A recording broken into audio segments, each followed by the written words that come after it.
All right, folks, welcome to the show. Thanks so much for being with us as we are here to start off the celebration. Honestly, I mean, everybody on LFA TV today has been doing this, but obviously tomorrow marks the 250th anniversary of the signing of the Declaration of Independence. Some people call it the 4th of July, but we call it the 4th of July. But we also call it Independence Day.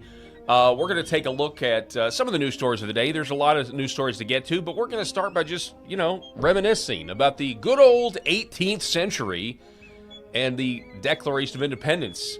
I was reading through the grievance list today, and as I was reading through the grievance list today, some of these things sound very familiar. I mean, some of these things are happening right now by our own government. The very things that we separated from Great Britain over are still happening today. We're going to talk about it. We've got also later in the show, I want to talk about, did you guys see where the rap music is no longer in the top 25? I'm sorry, the top 100, the Billboard top 100, top 40 for the first time since 1990. And some people are speculating this is because under the Trump administration, they got rid of all of that USAID funding. And so other people have now said, okay, wait a second, has the CIA ever funded things via USAID or whatever they want to call it in the past when it comes to art and entertainment? And actually the answer is yes, because we now know that the U.S. government CIA funded abstract art paintings like Jackson Pollock. We now know this. And so a lot of people are making interesting correlations. So I definitely want to cover that today. But first, we're going to celebrate Independence Day a little early. I've already got fireworks down here in Arkansas. We've already got fireworks going off yesterday. Really all week is what happens. I don't know if that happens where you're at. But let's get started. It is a special edition. America's 250th anniversary is tomorrow. The Paul Harrell program starts right now.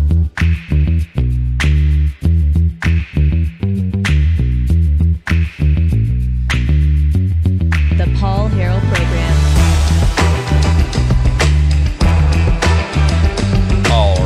Gentlemen, here we are, broadcasting live from the great state of Arkansas. Happy to be here on this Friday. Today, I believe, is federal holiday. I think the banks are closed today. This is the day that, because it's on a Saturday, people are choosing to observe, if you will. Let's see. We've got a few comments in the LFA chat. Moose for Trump. Moose for Trump says, hi, Paul. Hello, Moose. How are you guys? We've got Logue23 saying fireworks are amazing. Yes, they are. I actually have a friend of mine, a buddy of mine. Did I tell you guys this the other day? This guy's a veteran, and his friends thought it would be really funny to play a prank on him by firing one of those big mortars. You know how you can get the big boys, the fireworks, the ones that you drop in the tube or whatever, and then light. They thought it'd be funny last Saturday to launch one of those mortars over his house in, like at 2 in the morning. Okay? That would be really funny to wake up a veteran who is a combat veteran from the wars in the Middle East at 2 o'clock in the morning with a giant explosion over his house. The only problem is these guys accidentally didn't aim right, and the firework mortar went through his front window of his house. He was in there with his wife. Obviously, it blew up. It's a miracle it didn't set the couch on fire, but it destroyed the couch, destroyed the TV, did at least like $12,000 worth of damage. And this guy's friends are lucky to be alive. Let's just put it that way. They are lucky to be alive. It's a crazy story. So on that, here's the public service announcement for any of you out there that are going to shoot fireworks. By the way, how many of you out there are going to shoot fireworks even though your city or municipality has an ordinance against shooting fireworks? I think that's one of the greatest, like one of the remnants of our American rebellious spirit is that nobody cares what the city ordinance. Everybody just says, we're going to shoot fireworks anyway, and there's just no way the law enforcement has enough manpower to come and arrest everybody. So then really nobody gets fined or arrested or whatever. It kind of makes you think what would happen if we just all quit paying taxes what exactly would transpire if that happened. But anyway, I digress. Let's get some music in here. John Philip Sousa. Let's see. Let's go with. Hang on. Let's actually go with Semper Fidelis for this one. Let's see. Here we go. There we go. Okay. All right. So I'm pretty patriotic guy when it comes to the 4th of July, celebrating Independence Day. We've got Lab Tech 12E4 over in the LFA chat saying, watching from Indiana. Hello to all the great folks watching in Indiana, really all across the country. We got a great crowd in the chat today. Let's get into it, though. The Declaration of Independence, 250 years ago, signed tomorrow, July 4th. And let me throw this up on the screen here. I think it's just customary to do this. You guys have all read it, obviously. The grievances are really where I think are fascinating in terms of where we are today versus where we're going, the pitfalls, the possibilities, the promise, to quote Doc Brown from Back to the Future.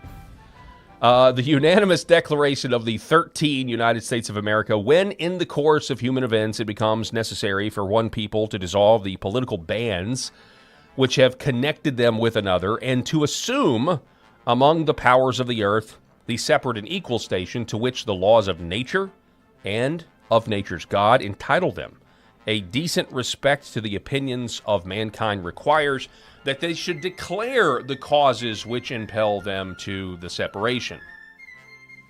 We hold these truths to be self-evident. You know the thing.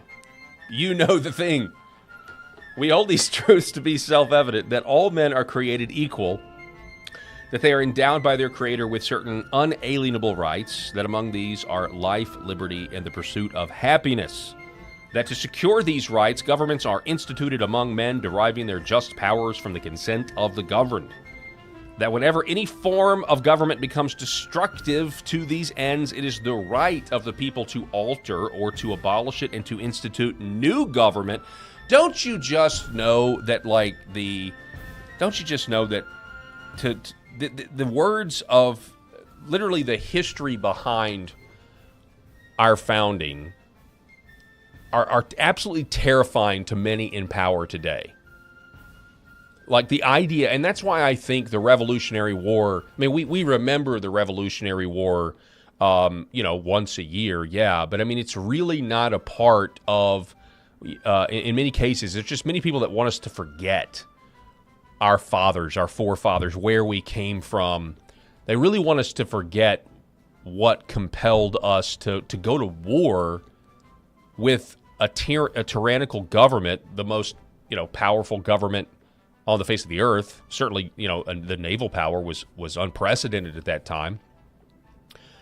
And they really want us to forget where we came from. I mean, so you start reading this, and I mean, we're to the point now, and look, I mean, I know it was way worse with Biden. It would have been way worse. But I mean, we've established on this program, right, that the deep state, the intel oligarchy, has still not been brought to heel. There is an interagency war. I think there may be some good guys in there, but there's a lot of career communists, card-carrying communists, in my opinion, within our government still that haven't been purged. And don't you know, I mean, if it was up to them, and it's not just the intel oligarch, I throw the DOJ communists in there that have not been rooted out in the DOJ. Don't you just know that there are forces within the government that if you like the Declaration of Independence, not just for its historical relevance, but if you actually believe in the principles that the founders laid out, that yes, there is a point where it is the right of the people to alter or abolish their government because it's become so tyrannical. Don't you know there are people in our own government right now, still today, that want to label you a domestic terrorist for believing that there is a tipping point, for believing there is a Rubicon that you can't cross. Now, what is that Rubicon? Well, right now we're trying to figure out what that is, okay? The Supreme Court officially saying, hey, you can, if you're a blue state or a red state, but if you're a blue state, you can count ballots to forever until you get the desired outcome. Or, just because, somebody from Guatemala who's pregnant gets into the country, and now your birthright is a foreigner's birthright. So we've got election problems we know about. We now have essentially a country, the concept of a nation state being taken away, officially taken away. I mean, I know this policy's been going on for a long time under the, flawed interpretation of the 14th Amendment, but I don't know. There's a lot of things, a lot of things to discuss, a lot of things to think about, wherever that line is. I'll tell you, the people in Belfast, at least some of the people in Ireland know what that line is. Some of the people in Ireland have they've gone through the equation that we talk about on this program. Like, when do I quit overlooking blatant corruption, blatant injustice? When do I quit overlooking that the government is not punishing the wicked and guilty and protecting the innocent? And as a matter of fact, they're doing the opposite. We've got a video out of the UK showing you that later in the show today, if we have time for that. Like, when does that happen? Because there are fathers and strong men throughout the West that overlook the injustices all the time, and the reason why we overlook them is because we don't want to do anything that gets us killed, which would mean we would abandon our families, or get us put in jail, which would again be abandoning our families. But at what point, when you get to the point where you say, but if I do nothing, it's not going to matter, like, abandoning my family is now the lesser negative consequence, because if I do nothing, I'm consigning my family and their children and their grandchildren to slavery. That's when the tipping point happens. And it happened in the 18th century for these men who got together and voted on this document. By the way, if you've ever seen the musical, and I know it's corny, and I know it was made in the 70s, but if you've ever seen the musical 1776, they made a TV version of that, you definitely need to check it out. Definitely need to check it out, because I'm a huge fan. Anyway, so where was I? Oh, by the way, I don't want to just gloss over the fact that there is actual theology in the Declaration of Independence. Again, that is also something that we know terrifies the left. I mean, we remember during the 2024 election, the MSNBC panels, the MS Now panels or whatever, that were very triggered by the idea that rights come from God. These people, many of them don't believe in God. Many of them do. They actually choose actively the other side, the Luciferian side. But the theology in this document is one of humility, because it recognizes that there is a God, there is a creator, and he's the one that bestows men rights, and it doesn't come from government. So fundamentally, now, do I think the Constitution, like going from 1776 to 1789, do I think there was a flaw in the United States Constitution? I do. I think they should have explicitly recognized the lordship of Jesus Christ in that document. Matter of fact, when the Confederate States of America were trying to write their Constitution, they left it out as well, and there were ministers that wrote to them saying, you guys have got to put the lordship of Jesus Christ in here. Now, Christianity was very much assumed. It wasn't explicit. They never thought, the founders never thought, when they referenced the creator, that they're talking about Buddha or some Hindu god or Muhammad or something like that. They never even imagined that. It was just assumed that America was a for the most part a pan-Protestant nation with Maryland in there, and that was just assumed. And there's obviously things about the Constitution that are distinctly Christian. One of those being that when you go to veto a piece of legislation, Sundays don't count. The premier Christian holy day of the week, Sundays do not count against a president's time clock countdown to veto a piece of legislation from Congress. So we have things like that in there. But the theology of this document is terrifying to those who now don't believe in God, or those who believe that people get their affirmations, people want their lifestyles to be validated. They want the government to validate their lifestyles. The idea that there's a higher power than government makes people very, very upset, especially if you've got people that are more afraid, biblically speaking, of God than they are of men. It can cause them to rely on divine providence, which is what this document talks about, the sovereignty of God in making a very, very tough decision to go to war and spill someone else's blood. And when you fear God more than you fear man, and you understand the concept of a just war, this makes godless totalitarian tyrants very, very nervous.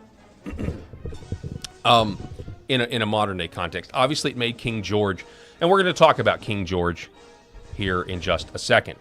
So it is the right of the people to alter or to abolish it and institute a new government, laying its foundation on such principles and organizing its powers in such form as to them shall seem most likely to affect their safety and happiness. Then it says, prudence indeed will dictate that governments long established should not be changed for light and transient causes. And accordingly, all experience hath shown that mankind are more disposed to suffer while evils are sufferable. This is exactly what I was talking about. All right, I'm distracted by the music. Forgive me. I've got to get that out of here. That's exactly what I'm talking about with this equation that men, I think predominantly men, mostly men, generally men, go through in their heads. How do I protect my family? How do I best protect my family? How do I best protect my community, my church, my city, my county, my state, my nation? And so there is prudence in there. And that's what they're talking about, that we have shown, mankind shows that we are disposed to not do this, to not take up arms, to suffer while evils are sufferable. And not to right them, not to right themselves by abolishing the forms to which they are accustomed. But when a long train of abuses and usurpations, pursuing invariably the same object, evinces a design to reduce them under absolute despotism, it is their right, it is their duty to throw off such government and to provide new guards for their future security.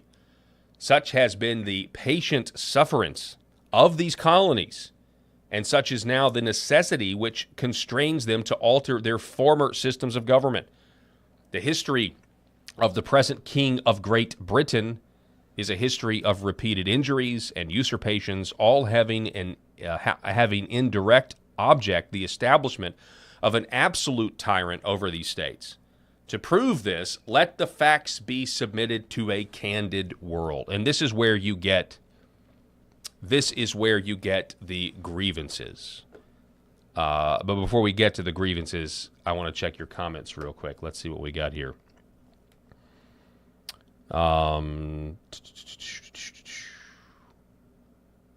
Let's see. Logue says, "Can we do live calls?" No, we still don't have. I still don't have the capacity to do live calls. I apologize. I'm going to have to get on that at some point.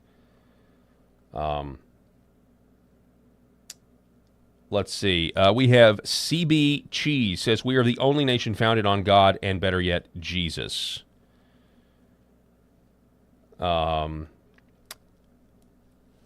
We are and were a Christian nation. I think, admittedly, we have less Christians than we did as a percentage of the population, but we still are, and people know the truth, regardless of what the New York Times or whatever project they want to roll out to claim otherwise. And obviously, in the modern history, they're going to focus on the framers or the founders that are the least religious, or were like a Jefferson, who was more religious early, less religious later in life, and that sort of thing. But they will not highlight people like John Witherspoon, because they know the truth. All right, so here's the grievances. He has refused. Listen to this. This is pretty crazy. These grievances are kind of nuts. Think. Just put your modern hat on and think about this. So King George has refused to assent to laws the most wholesome and necessary for the public good. Full stop. That's going on right now. Okay. We have two tiers of justice. We have laws that are for the wholesome and public good, the necessary and public good, and we have people that won't enforce them. We have judges that won't enforce them.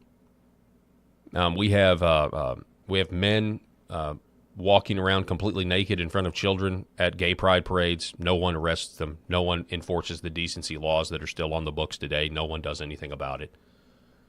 So that is obviously the case. But then you have the two tiers of justice. We have the obvious treason of our own government against the people, intel oligarchy, or the deep state or whatever you want to call it. We're still waiting. We're still waiting for something to happen, but it should have happened a long time ago. And maybe it will. King George has forbidden his governors to pass laws of immediate and pressing importance unless suspended in their operation till his assent should be obtained, and when so suspended, he is utterly neglected to attend to them. Okay, this just sounds like process and really some sort of 18th century legislative sleight of hand. The tricks, I don't know, the talking versus standing filibuster, or the constitutional standing filibuster versus the paperwork version comes to mind. King George has refused to pass other laws for the accommodation of large districts of people unless those people would relinquish the right of representation in the legislature, a right inestimable to them and formidable to tyrants only. So in this case, King George was saying, look, I'll help you out, but you have to give up your right to be represented in a colonial legislature.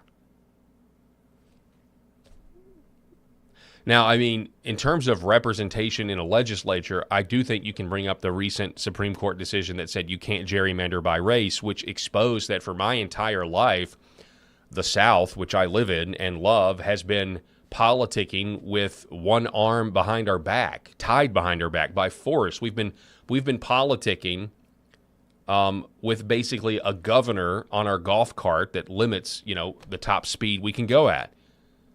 And now you're seeing that undone. You're seeing a representation that's going to be more like New England, where they have 60-40 states in New England and they have no Republican representatives.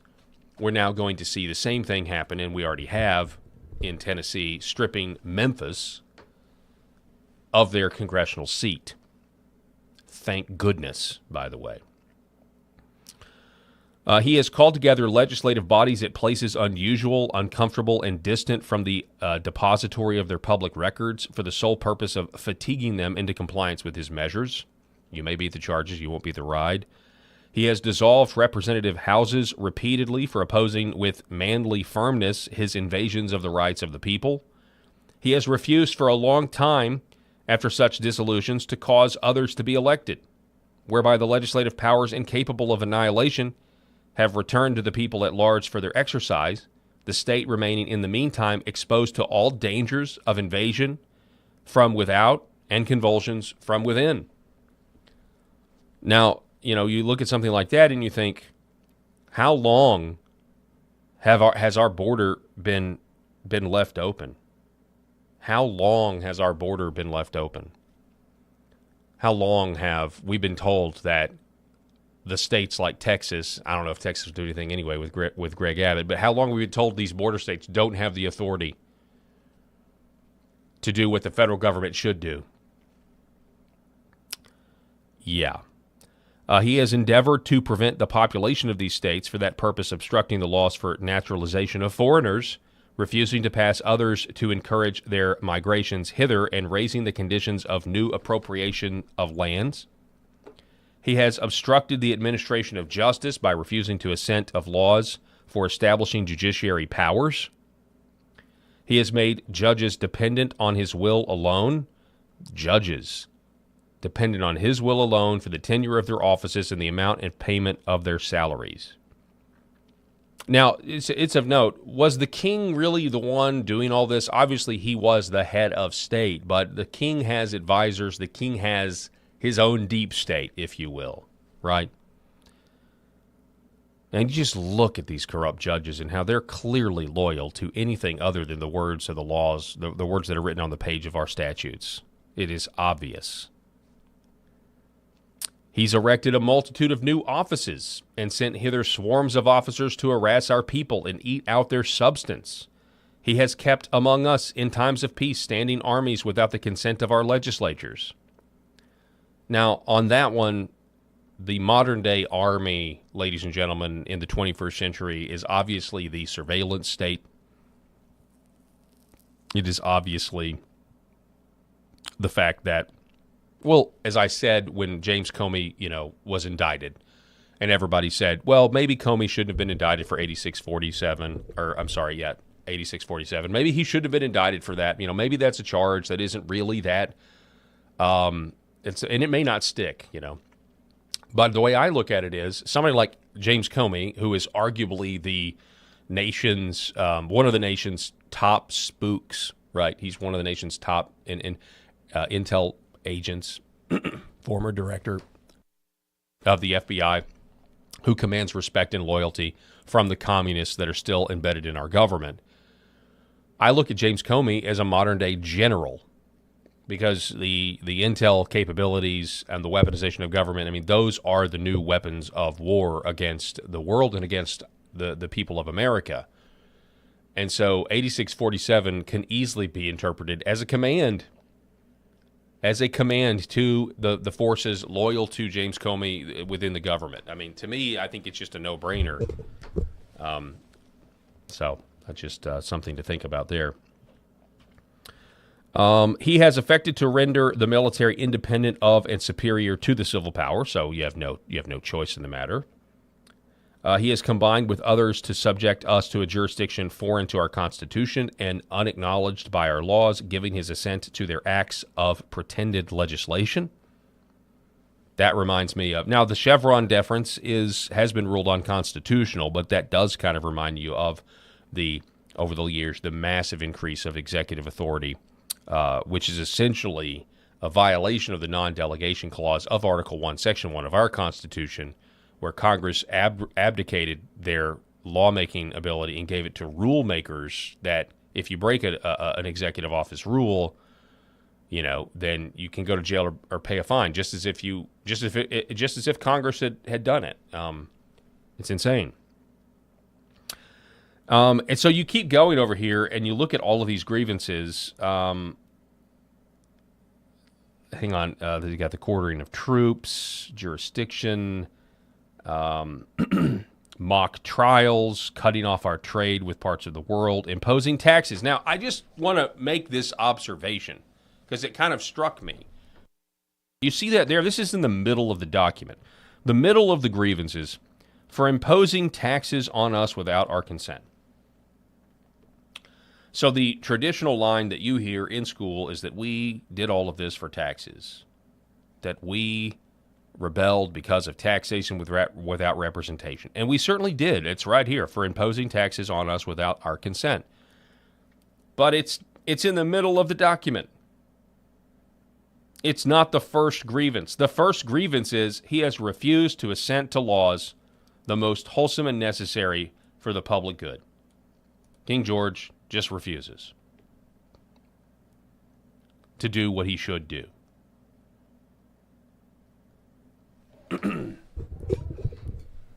He deprived people of trial by jury for transporting us beyond seas to be tried for pretend offenses. Anyway, he goes on and on. All right, so towards the end, this is a weird one, but the second to last one did kind of strike me. He has constrained our fellow citizens taken captive on the high seas to bear arms against their country, to become the executioners of their friends and brethren, or to fall themselves by their hands. That's pretty sick. That's pretty sick. So this was certainly a long train of abuses and usurpations. There's no doubt about it. And the document concludes, in every stage of these oppressions, we have petitioned for redress in the most humble terms. Our repeated petitions have been answered only by repeated injury. And then they don't call him a king, they call him a prince. I think this is a slight. A prince whose character is thus marked by every act which may define a tyrant is unfit to be the ruler of a free people. Nor have we been wanting in attentions to our British brethren. We have warned them from time to time of attempts by their legislature, Parliament, to extend an unwarrantable jurisdiction over us. We have reminded them of the circumstances of our immigration and settlement here. We have appealed to their native justice and magnanimity, and we have conjured them by the ties of our common kindred to disavow these usurpations, which would inevitably interrupt our connections and correspondence. They too have been deaf to the voice of justice and of consanguinity. We must therefore acquiesce in the necessity which denounces our separation and hold them, as we hold the rest of mankind, enemies in war, in peace, friends. We therefore, the representatives of the United States of America in General Congress, assembled, appealing to the supreme judge of the world for the rectitude of our intentions, do, in the name and by the authority of the good people of these colonies, solemnly publish and declare that these United States, these united colonies are, and of right ought to be free and independent states, that they are absolved from all allegiance to the British Crown, and that all political connection between them and the state of Great Britain is and ought to be totally dissolved, and that as free and independent states, they have full power to levy war, conclude peace, contract alliances, establish commerce, and to do all other acts and things which independent states may of right do. And for the support of this declaration, with a firm reliance on the protection of divine providence, we mutually pledge to each other our lives, our fortunes, and our sacred honor. And then we have, obviously, the signatories of the 13 states, the 13 colonies. Fascinating to read. And obviously, I read it before we came on the air. I hope, I don't know, I think it's good to read. I would encourage everybody to read it, the whole thing, because when you do, you recognize exactly what these people have been, what these people went through, and likewise, what we've gone through. Just looking here. So we've got Lucinuro over at the LFA chat says, we tried with votes. Next is weapons, I'm thinking. Well, you better get into... All I got to say about that is, because, I get it. And don't get me wrong. I'm literally talking about the tipping point. But does anybody have... Anybody know a guy that's good with drone technology? Because at some point you think with the mass surveillance, this is why those people over in Belfast are leaving their phones at home, right? They're like, well, we got to leave our phones at home, but pretty soon that's not going to be the thing either. With the cameras everywhere, the flock cameras, and then you've got the AI and the facial recognition and everything else. It's I don't even know if it's possible. Is it possible? Because I do think there are people in Great Britain that have been like, okay, there's no other way. It's revolution or full on slavery. Is it even possible for first world citizens to overthrow their own government, their Western governments anymore? The way, and I don't know, barring some. Barring admitting that, parts of our government are actually not monolithic and, they're actually being organized structures within the governments doing something about it, whether it's military or something like that. I'm not so sure.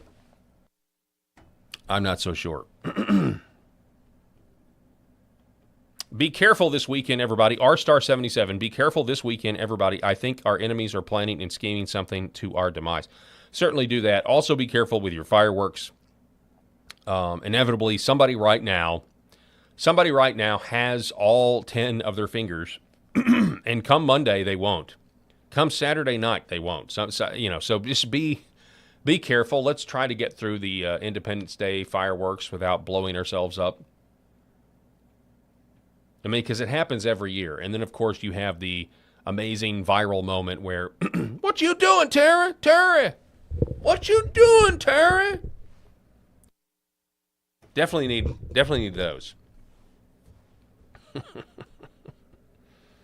R-Star says, I leave my phone at home a lot. You can also simply wrap your phone in aluminum foil. That works just fine. Also, do that at night so that you're not injured by an EMF.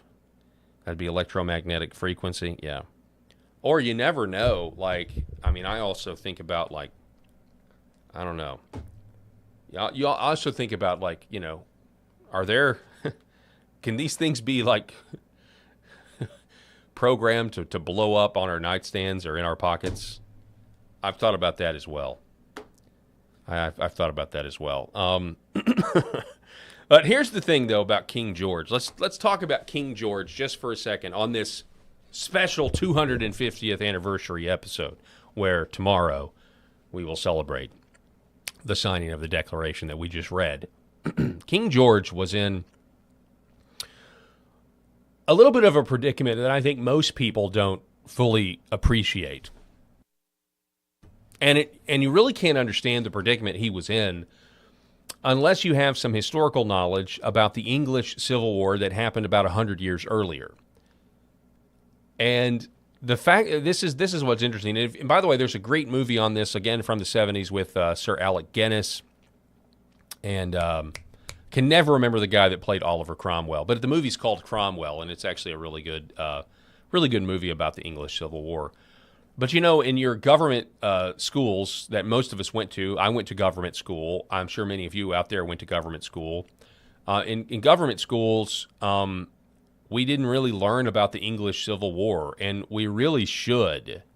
I think it should be a prerequisite to American history because these are our kin, these are our forefathers, and we should really understand the English Civil War in order to understand what led to the American Revolution. And the key point is this. King Charles kept messing with Parliament, and he kept convening Parliament, and he kept dissolving Parliament. And eventually, they had had enough, and Parliament came together, and they cut the head off of King Charles. Okay? King Charles was beheaded because of the English Parliament. It's a big deal. When I was in government school, the only thing we read about Oliver Cromwell, and it was a little blip on a 8x10 page. It was this little blip, and it said Oliver Cromwell was England's only dictator, and that's all we had to know about Oliver Cromwell.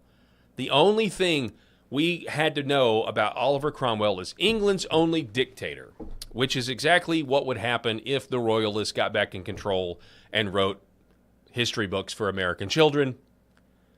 And the Royalists obviously did get back in control because Oliver Cromwell was the only Lord Protector of the realm, dictator, and that's all she wrote about that. But if you go and you actually look up the English Civil War, it's fascinating, and you should definitely do it. And certainly, while you're reading about the English Civil War, go ahead and read about what was going on. Just in terms of Protestant denominations and things like that, it's just fascinating to me. I love it. But so King George, basically 100 years later, 1776, he's got this Parliament, and I don't think that the Declaration hammers King George, but they hammer the Parliament, but they don't really hammer the Parliament till the very end there. But the Parliament was a big force in this. The Parliament did not appreciate the idea that King George was at the top and Great Britain's Parliament is here, okay, down here, and then across the pond you have 13 other parliaments or legislatures. So the King's at the top and the Parliament's here, and then you've got all these over here, and that there was an equality there. They did not like this, okay? They did not like the idea that a state house in Virginia was on the same level as the Parliament in Great Britain, where they both pledged their fealty and loyalty to a king, and in turn, that king provides them with security and protection. Okay? Parliament didn't like that because it's Parliament. It's been around much longer than these other colonies. And the idea that Parliament can't have a say in what goes on in Virginia or Pennsylvania or New Jersey didn't sit well with them. And so Parliament is very much pressuring King George, and King George is on board with it, but, it's kind of like, absence makes the heart grow fonder. What's the closest legislative body to King George? Well, it's obviously the Parliament right there in the country, right? Not the other parties, 3,000 miles away. So So this was the thing. And if you don't think for a moment that in the back of King George's mind, he didn't have King Charles on his mind, I mean, I think we can all agree. King George knew that, hey, they killed a king. This is a part, you can make Parliament mad enough to where they'll just chop your head off. Okay. So they know this. King George knows this. And so King George basically allows, he says, I am more loyal to the Parliament in the UK than I am in America or Great Britain at the time. And so what does this effectively make King George? Well, it makes King George an abdicator. It makes King George really in violation of his own laws, of his own system of government. King George was actually refusing to submit to his own structure of government. Parliament was also refusing to submit to their own rules. Because, again, it was a very simple operation. One king, 14 parliaments. One king, 14 legislative bodies. One of the legislative bodies says, no, we are not equal. And the king says, okay, you're not. And that is the problem. That really, to me, is the fundamental problem. And they say, okay, we got to go. Because the whole point of having a king is, yes, we agree, you get to run the state, but there are benefits from serving the king. And when he withholds those benefits, and not only withholds them, but also taxes you with that representation, doesn't want your legislatures to even meet, doesn't even agree with them, it's a very similar thing to what King Charles was doing to the Parliament. He just forgot. He never imagined that neglecting the Parliament of the American states would end in a similar circumstance. He kept his head, but he did not keep his empire. So something to think about when we celebrate this Independence Day. And here's just a question to the chat. Have you ever heard it explained that way? Have you ever heard it explained that way?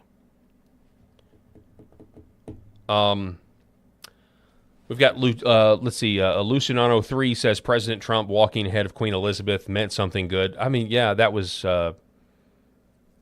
obviously, that's certainly what he should have done. Oh, we've got Chibi Cheese says, my ribs are amazing. Okay, so we're talking barbecue in the chat. I am cooking. Tomorrow I will be smoking a couple of chickens. That's what's on the menu. I've done ribs recently. I've done brisket recently, and I was like, you know what? It's like 1,000 degrees here, and I just thought, what's a much easier thing that you can't really mess up, but it's also delicious, and that is chicken. And honestly, I haven't decided if I'm going to smoke it yet. I've got 2 birds, and I think I've got them spatchcocked. I've got them brining right now. And what I think I'm going to do, I'm tempted to do, is actually do some direct heat cooking. Because there is something about chicken fat hitting hot charcoals and that smell that just reminds me of my childhood on the 4th of July. And so I've got a pit. Obviously, I've got a big barbecue pit. You guys have heard me talk about it before. 1/4-inch steel, stick burner, the real deal. But the firebox is so big, it also doubles as a grill. And so you can put those coals, way, way down at the bottom of the firebox, and you can actually put your food up there. And so you've got, I don't know how much that is. What is that? 2 feet, 3 feet, something like that of space. And so you can just do a real thin bed of coals and then just slowly direct heat cook the chicken. I don't know. I think that's what I may do tomorrow instead of going up and getting my wood pile and everything else. But I don't know. I haven't decided yet. It's 1,000,000 degrees out here. So I played tennis today. I've got some family in town. I love tennis. They love tennis. I played tennis this morning, and it was about 10 a.m. And, man, I mean, it was like – I played pretty good for 15 minutes, and then all of a sudden the heat just hits you, and it's like somebody's sucking the energy out of your body with a syringe. It is so hot. Matter of fact, I believe it is a record for the 4th of July. I think there's going to be something like 300 different records across the country are going to be set tomorrow when it comes to the heat. But yeah, to those of you out there doing ribs, good luck. Happy cooking. We've got no Eva Braun. Sounds delicious either way, Paul. Luce Honoro says, slightly boil your chicken first. I mean, I've never tried that. I've heard of people doing that before. I've got it brining in salt water right now. Oh no. R*77. My family has decided not to cook out this year. It's simply too hot. So we'll do something inside, and the thermostats on the air conditioner will be turned down below 78 degrees. Ridiculous. Yes, we will all be anti-Mamdani communists and set our thermostats wherever we please. How about that? But that's sad. I get it. It is so hot out that some people don't even want to barbecue. I know. It's crazy. But tell me, what are you guys cooking? What else? I mean, anybody, you guys are doing ribs. I'm doing chicken. Anybody doing a pork shoulder or even just bratwurst? I mean, some people just want to do hot dogs, hamburgers, bratwursts, stuff like that. Let me know. All right, let's see here. What do we got to do? Let's go to the news, and I'm going to pull our music back up because it's the 250th anniversary that we get to live through. How many think that they will be able to live to the 300th, to the tricentennial? Will any of you out there make it? You think you're going to make it? I don't know. If I'll be like 92. I can't imagine I'm going to care if I'm 92. I don't know. All right. A few headlines here. Zero Hedge. Secret Service missed 102 warnings before Trump assassination attempt in Butler. I have a few thoughts about this, because you always have to be aware of a potential red herring when reports like this come out. New York Post carried it as well. So this is a report from the Epoch Times via Zero Hedge. This is New York Post. Headline: Secret Service member was Googling rooftop location of Trump's would-be assassin when shots rang out in Butler. Now that's a little bit better. But let's go with this first one too, from the Epoch Times. They're writing, the U.S. Secret Service missed multiple opportunities to detect, prevent, and disrupt the attempted assassination of Donald Trump in Butler, Pennsylvania in 2024, including missing more than 102 radio transmission warnings of a suspicious person.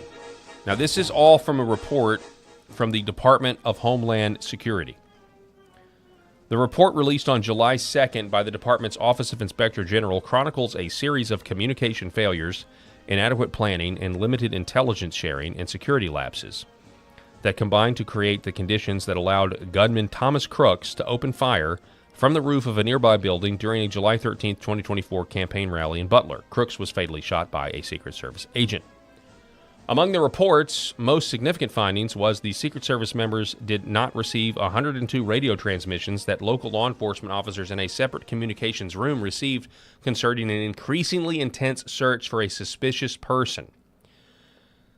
Instead, we found that the Secret Service received only 5 phone calls and 3 text messages about Crooks. As a result, Secret Service members did not alert President Trump's protective detail about concerns of a suspicious person. The Secret Service would have delayed Trump's speech or removed him from the stage had they been aware of the search for Crooks. The report also said that Secret Service failed to detect a drone that Crooks flew over the rally site about 2 hours before the shooting. Investigators said the agency's counter-drone system was inoperable because of a malfunction, and the lone operator of said drone system that was assigned to the event lacked sufficient training to repair the equipment. Apparently, he had only received 30 minutes of training on this counter-drone system. The report also found serious communication breakdowns between the Secret Service and local law enforcement. The Secret Service never received 3 radio reports from law enforcement that Crooks had climbed onto a roof with a rifle. The Inspector General also found that classified intelligence concerning long-range threat to Trump was not shared with the Pittsburgh field office or agents responsible for planning security at the rally. The report said broader dissemination of that intelligence likely would have resulted in additional security personnel. Investigators further concluded that the Secret Service failed to ensure the American Glass Research Complex, where crooks launched the attack, was secured by state and local law enforcement. In addition, the agency did not use available resources to block the rooftop's line of sight to the stage, despite recognizing it as a potential vulnerability. And you've got to remember the female lady boss of the Secret Service said that the roof was sloped. And that's why nobody was up there. The Inspector General issued 7 recommendations to improve protective operations. Secret Service agreed with all of them, and the report said some have already been implemented while others remain in progress. Now, does that satisfy you? Because it certainly doesn't satisfy me, and it shouldn't satisfy you. But let me just tell you what my suspicion about this all is. We already know the Secret Service stood down. At a minimum, they stood down, okay? I don't buy this report at all. I don't buy it because it's being released now. And does anyone really have any questions about the Secret Service? Honestly, does anybody actually have? We all know what happened. We all know this was designed to be successful, number one, and number two, it was also supposed to trigger a civil war because they were still going to give us the same explanation. A sloped roof, and all of us would have assumed the Secret Service or elements of the Secret Service were in on this, okay?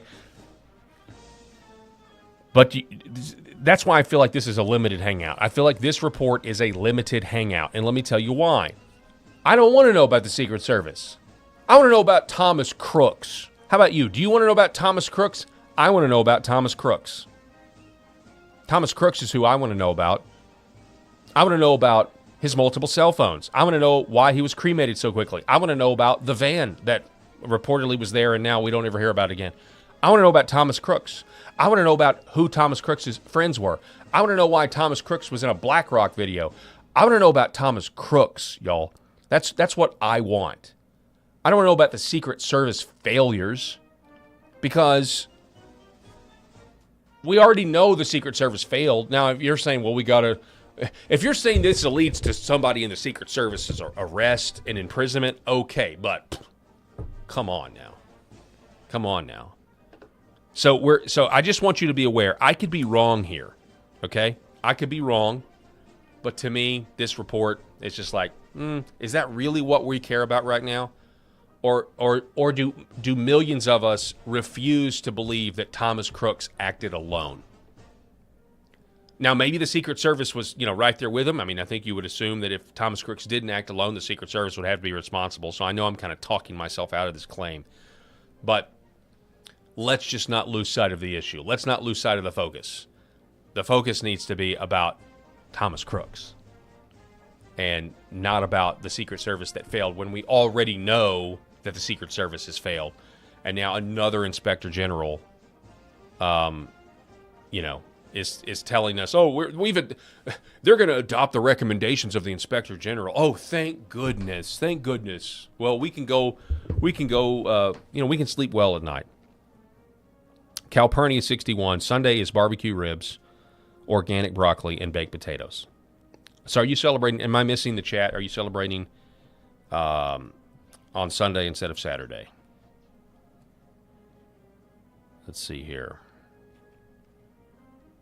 So R-Star says, was going to the Butler rally because I'm close to Butler.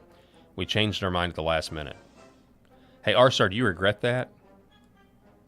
You never know. You might have inadvertently been in the line of fire where, Corey Compierre was. Forgive me if I butchered his last name. But do you regret that? I'm just curious. You also say the question is regarding the Secret Service is not if they failed, because they did. The question is about intentionally. It goes back to JFK, and I saw that I'm old. Low 23. Hey, Paul, are you barbecuing potatoes tomorrow? No, I'm not barbecuing potatoes. I think we're having somebody's making potatoes, baked potatoes in an oven. But here's the New York Post story. Secret Service member. Now, this is odd. Okay, this is odd. Grilling burgers tomorrow for the 4th. Got it. Secret Service member was Googling rooftop location of Trump's would-be assassin when shots rang out in Butler. Now, that is a little bit different. That's a little different, in my opinion. Victor Nava, writing, a Secret Service counter-drone operator futilely searched the internet for the location of the rooftop President Trump's would-be assassin was spotted on as shots rang out. Okay, so it happened as shots rang out at the July 13th, 2024 campaign rally in Butler. The report concluded Secret Service missed multiple opportunities. So this is the same story with a headline that is designed to make you more interested than you should be. It's the same story based on the report. But hang on, let's read it just to make sure. They missed opportunities. At 6:09 p.m., local law enforcement called the Secret Service. However, the Secret Service communications room supervisor and the agency's counter-drone operator did not ask for the AGR complex location, did not immediately identify it as a risk, and the supervisor did not even recall learning the suspicious person was on the roof because he had delegated communications about the suspicious person to the counter-drone operator because it was a busy time on Secret Service radios, and the counter-drone operator was sitting near him and offered to help, the 64-page report claims. Yeah. Again, Secret Service, we know they did it. And look, I think at a minimum they were given a stand down order or whatever. I mean, you guys know that. But it's the questions about crooks that we need to demand answers for, in my opinion. But you mentioned JFK, R-Star, you mentioned JFK, and so we do have this story here for you. New York Times columnist Ross Douthat asks Paulina Luna directly about the JFK assassination. Let's listen to this, see what it sounds like. You have to think about it, too, from a historical context, and that Kennedy, after he was assassinated, we go right into Vietnam. I mean, the war machine really does pick up, and the CIA, based on their internal communications about Kennedy, really did look at him like a radical. And they had this aspect of... All right. So you think the CIA killed Kennedy? I don't think that the CIA gave the authorization. I think that there was radical factions within the agency that were working with other networks that assassinated Kennedy. And I think it stood to benefit many people, to include the military-industrial complex and to include people that thought that Kennedy was too much of a radical thought leader in the sense that he wanted peace. Because remember, at this point in time, right? But this is But I don't think this is the Oliver Stone and JFK narrative, right? That narrative about Kennedy was for a long time a left-wing narrative. It was a narrative I grew up with that was present among people I knew who were political radicals on the left, who sort of took it for granted that nefarious factions had killed Kennedy so that we wouldn't get into Vietnam. I think Kennedy would have done much the same thing as Vietnam as LBJ. But setting that aside, now we don't have to argue that out. There's a separate conversation on LBJ. But now this is... Yeah, there is a whole separate conversation on LBJ because, I mean, if you look at this from 30,000 foot, who had a lot to gain from killing Kennedy? LBJ. You know, George H.W. Bush as well. And it's just, it's funny, you know, these mainstream journalists, they're just so irrelevant. They are so irrelevant, and they know so much that isn't true. And I mean, you know, the idea, I think Kennedy would have done the same thing that LBJ did in Vietnam. No. You mean the guy that told the CIA that he wasn't down with Operation Northwoods? Operation Northwoods, where they were going to false flag and attack and blame Cuba so that we could go to war in Cuba? He told him no. He said no. He was also working with monetary policy and I think a silver note of some kind. He didn't like the CIA. Okay, he didn't want to do what they wanted to do. He didn't want to do what they wanted to do. He said, I'm going to shatter the CIA into 1,000 pieces and scatter its ashes into the wind. I think he would have gone to war. It's kind of funny that he says that when Kennedy was murdered and then we went to war. I don't know. It's just crazy. They're so they think they're so smart, and yet they can't see what's right in front of them. And by the way, like, I think it's also helpful to note that, yeah, that Oliver Stone movie, JFK, which was, which can be written off as something that's left-wing because Oliver Stone is, typically thought of as left-wing. It really goes to show you how the middle of this country is capable, the middle class in this country is really capable of hearing you out. I mean, we're really capable of hearing your argument. And over the last 50 years, people have been like, you know what? I think our own government had something to do with Kennedy's murder, And then, you have the allegations that H.W. Bush, the future head of the CIA, future president, wasn't in Dallas that day. And then you've got documents that suggest he was in Dallas that day. And it was all done by Lee Harvey Oswald, who, the whole thing is, and it didn't matter. I mean, this goes to show you how irrelevant these journalists are. Do you remember when, and I'm going to make a poll up. I would say a majority of Republican voters believe that our government had something to do with the murder of JFK. I think if you polled them right now, that's what they would think.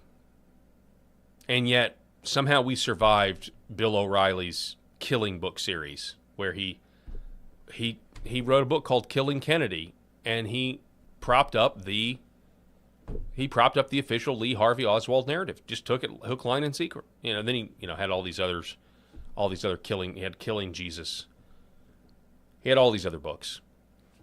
But we survived that because the American people just don't believe that. Sorry, we don't believe that it was Lee Harvey Oswald. Certainly not alone, right? And which brings us back to Thomas Crooks. Okay. That also brings you back to Tyler Robinson as well, by the way, in which we don't talk about enough on this program. And of course, where I'm waiting on the trial to commence. But there's things about that, and I've talked to Rob about it. I've talked to Eric about it. There's things about that make no sense to me, the official narrative. But we'll dive into that some other time when I just want to see. I want to see it all play out in the courts first. But so yeah, Ross Douthat, living in 1995, still stuck in 1995 with his anti-conspiracy theory. I'm a mainstream media journalist. Yeah, exactly. All right, real quick, I've got to take a break. I want to remind you right now, before we go to break, to buy my red light panels. They are not my red light panels, but I consider them my red light panels. redvivehealth.org/Paul. Save 35%. I got my whole family using this thing now because it's so beneficial. Red light and near-infrared light, 2 different wavelengths on the spectrum. You need the red light to help skin collagen, anti-aging, energy. It helps your eyes, especially if you're surrounded by blue light all the time like I am. The red light will help you sleep. And then the near-infrared light is really the biohack. Photobiomodulation, stimulating the mitochondria of your cells. The near-infrared light in these panels penetrates. When you're 6 to 12 inches, it actually penetrates into your skin, into your organs, into your bones, into your deep tissues, into your subcutaneous fat, stimulates the mitochondria, increases blood flow, great for healing, great for feeling better. You need to look into it. If you have chronic pain, if you have chronic inflammation, you've got to try red light before you continue on this medical industrial complex hamster wheel that is just wanting to drive you into the arms of Big Pharma so you're a permanent slave. I mean customer. So try it out now, redvivehealth.org/Paul. That's redvivehealth.org/Paul, and here is a little bit more about it. For centuries, light has been used to heal.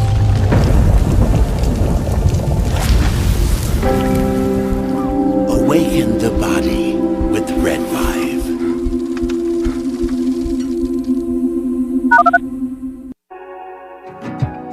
is Red Vibe different? What sets it apart? What sets us apart from the standard red light panels? This is a medical grade device, and what that means is the red light bulbs and the near infrared bulbs have very specific wavelengths. If you think about the wavelength as the medicine, the 635, the 670, the 810, the 850, those were specifically chosen because those are the most powerful effectors of the cells. So those specific wavelengths, when they get into our body, when they affect our tissue, they spike energy production, they help with nerve pain control, they increase stem cell counts. There's very specific mechanisms that those specific wavelengths work at, and that's the medicine. So if you think of, say, medicine as an Advil or a specific steroid or a blood pressure medication, the wavelength is the medication. The other part of that, whenever you take a medication, is dose. Right? So you have the medication.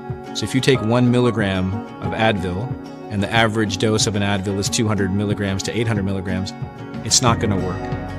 That doesn't mean the medicine's bad. It just means you didn't take enough. Right? And so even if you have the right wavelengths, first you have to have the right medicine, and then you have to have the right dose. And to have the right dose, you have, in light therapy, you have to have enough energy. So you have to have a powerful bulb. The LED bulbs, or light emitting diodes, have a specific wavelength, and that wavelength is the medicine. And the wavelengths that have been studied and published on that are the most powerful in affecting healing and the changes that we want to see with our bodies and our health are the 635 wavelength, the 670, 810 nanometer wavelength, and 850 nanometer wavelength. Those are all going to affect the mitochondria, the cytochrome C oxidase, and affect those powerful long-term changes and affect that downstream pathways. And that's what you get with Red Vibe devices. The highest efficacy, the best wavelengths, concentrated to help your health. MyPillow's second annual mega sale is finally here. Get our patented premium MyPillows that adjust to your exact individual needs to give you the best sleep of your life. When I got MyPillow, I'm asleep almost immediately. I stay asleep at night and I wake up more well-rested in the morning. Now for the lowest price ever. Kings, $19.98, Queens, only $18.98. And Giza Dream Bed Sheets, the best sheets in history, for as low as $29.98. Lux Pure 6-piece towel sets, towels that actually dry you, what a concept, now only $39.98. And our made in the USA mattresses and mattress toppers as low as $99.98. So go to mypillow.com or call the number on your screen. Use your promo code to take advantage of our second annual mega sale. But that's not all. Order right now and we'll ship your order absolutely free. This is our family dog, Bubba. He is a Shorty Jack Russell, and he brings a lot of love and laughter into our home. We just want to thank Pet Club for making healthy food and treats for our animals. Bubba has been on Pet Club food for a little over a year now. He really likes the Sequoia dry food, and then I put a scoop of the Sequoia wet dog food in there with some hot water and stir it up, and he absolutely loves it. And he likes the mush puppies, but his ultimate favorite is the antlers. Those keep him busy for a really long time, and he really likes them. It makes us feel really good that the food and treats that we give him have healthy ingredients in them because we want him to be around for a really long time. Our previous dog was a lab, and his name was Titus, and we fed him in bulk, and we would just get his food from the big box grocery stores. And unfortunately, that food wasn't very healthy for him, and he ended up getting cancer and passing away. So we didn't want to make that mistake with Bubba. So we were really fortunate to find Pet Club and find some really healthy food for him to eat. So we would just like to thank Pet Club, and we just really appreciate the healthy food that they make so we can keep this guy around as long as we can.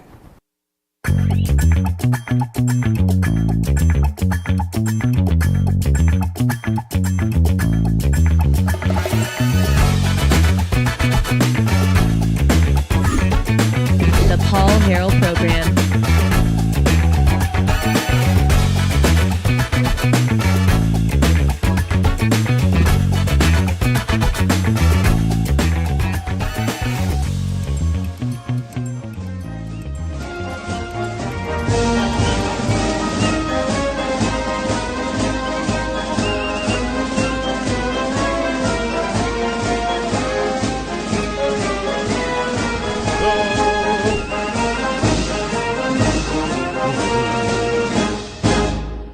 All right, folks, welcome back to the show. Thanks so much for being with us. It is a day before July 4th, Independence Day, 250 years. Will we see another 50? In our current state, in our current iteration, a lot of things got to change for that to happen, in my opinion. But we got to get comfortable with old definitions, in my opinion. So I found this during the break. And it's, it's a funny post. I don't even know who this guy is, Miles Smith. I have no idea. He says this. He says, never ask a woman her age, a man how much money he makes, a legacy evangelical Christian, what the Latin roots of patriotism and nationalism are. Now, why would you not want to ask an evangelifish, what the Latin roots of patriotism and nationalism are? Why would you not want to do that? Well, James Baird, who has written a lot of good books about this subject, he's a pastor. He's written a book called King of Kings, a man by the name of James Baird. You should check it out. He says, patriot. The word patriot is from, as we all celebrate patriotism, is from the Latin root patrios, which means of one's fathers. The word nation from natio equals birth. So as we're all upset, rightfully so, about the Supreme Court decision on birthright citizenship, now you know one of the reasons why you should be. Maybe a more specific reason why you should be is because we are completely in this little blip of the late 20th century and into the 21st century. We are completely redefining our terms or ignoring the definitions of certain words. You also, by the way, you hear this phrase a lot from people that are like, I do not agree with ethno-nationalism. Well, if you go and you look up, I think it's the Greek of ethno, you're essentially saying, I disagree with nation nationalism. Because it was understood forever what a nation is. And I say it on the show all the time. Common ancestry, common language. That's what it has always been expected to be. And we are trying to essentially undo how man has lived for thousands of years.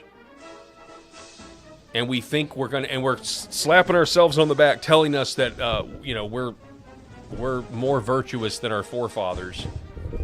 And no, that doesn't mean you hate other people.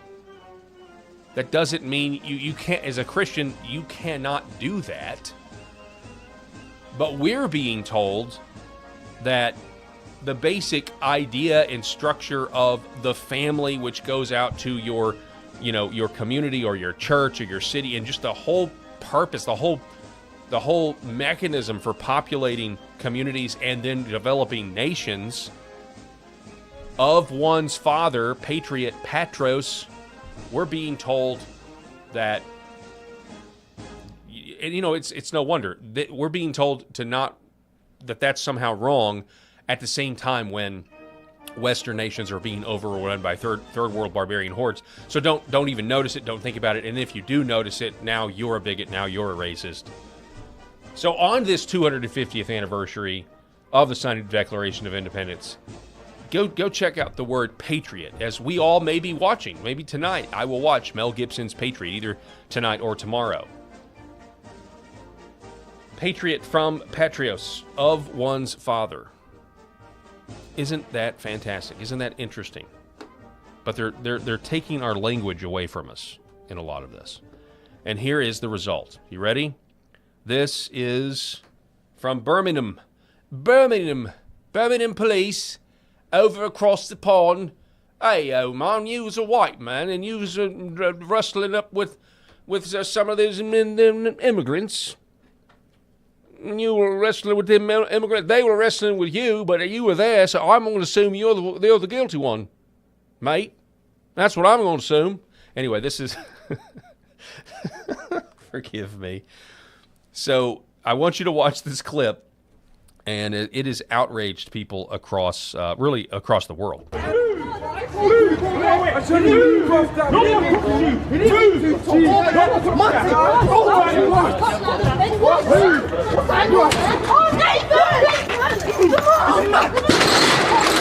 oi, oi, oi, oi! Do not fucking punch me behind me. I'm trying to fix that wheel. Put your hands behind your back. Put your hands behind your back. So yeah, this is a common reoccurrence. We can kind of watch on a loop here if we want. Here's the breakdown again. You've got some English blacks that are ganging around a white man. The white man then gets pushed to the ground and assaulted, and then the white guy is immediately checked up against the wall by a female white police officer. He doesn't know what's going on, so he tries to swing a haymaker, and now he's in jail for hitting the police officer. The Birmingham Police Department, they have posted this over on X. And they say this: the incident has been reviewed, and we have no concerns over the officers' actions, and we are satisfied that they were reasonable and proportionate in with the circumstances. We would ask that footage is not further shared to allow for legal process to take its course. So readers have added context here, saying that the footage in question disproves the police's account of this incident. It is in the public interest for it to be shared far and wide to ensure a just outcome for the male who has been arrested and aid him with any civil action he may wish to take against the police. Again, the biblical concept of government is that you have the sword to punish the wicked and the guilty and to protect the innocent. And I don't know what happened leading up to this. I don't exactly know, but just from this one clip, it seems insane, and it also seems par for the course, just like the guy that was stabbed to death, and he was arrested. The immigrant was believed, the white man was assumed to be racist and bled to death on the streets. And you know why? It's because they don't know the Latin word. They don't know the Latin root of the word patriot.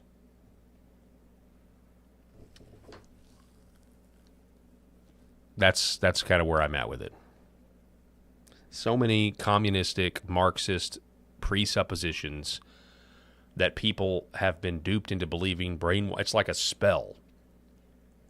And, you know, I'm sure that white lady cop went home thinking that she's the virtuous one in the situation. When, in the long run, their whole society is going to collapse. And to answer my question about, where is the tipping point? Somebody was talking about as we were reading the Declaration last hour, this tipping point. We've tried with our votes, but now they're messing with our elections even more, and they're allowing the blue states to count until they get the desired result they want, and all this other stuff. And my statement was essentially, I don't even know if it's possible for a first world country with the technology, the surveillance technology, the drone capabilities. I don't even know if it's possible anymore for some sort of American revolution in a modern day Western country to take place. I'm not really sure. But collapse is always kind of a built-in option as well, that you never know what can happen when the society. People thought the Soviet Union would never collapse, right? So you never know how this is all going to be handled. But citizens are not going to, citizens can only take so much. As the Declaration of Independence says, they can overlook injustice for a while, but over time it gets really difficult. So yeah, this is an interesting story about Gavin Newsom. The FBI under Joe Biden sent in a mole to wear a wire inside Newsom's inner circle.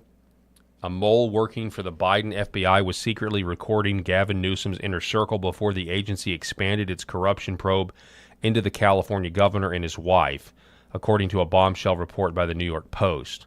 Democrat insider Alexis Podesta, no relation to John or the Podestas, a 45-year-old Sacramento consultant and Newsom appointee, secretly taped conversations for the FBI as early as June 2024 while Joe Biden was still in the White House.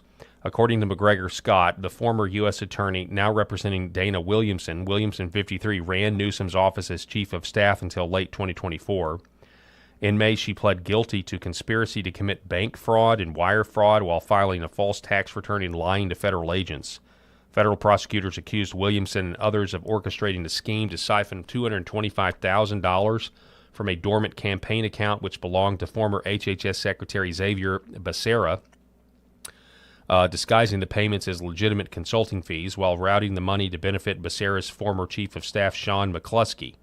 According to Podesta's attorney, she was placed in charge of overseeing the account in question, but did not know the payments were improper. So here's the deal. This is me just reading between the lines, and this is speculative.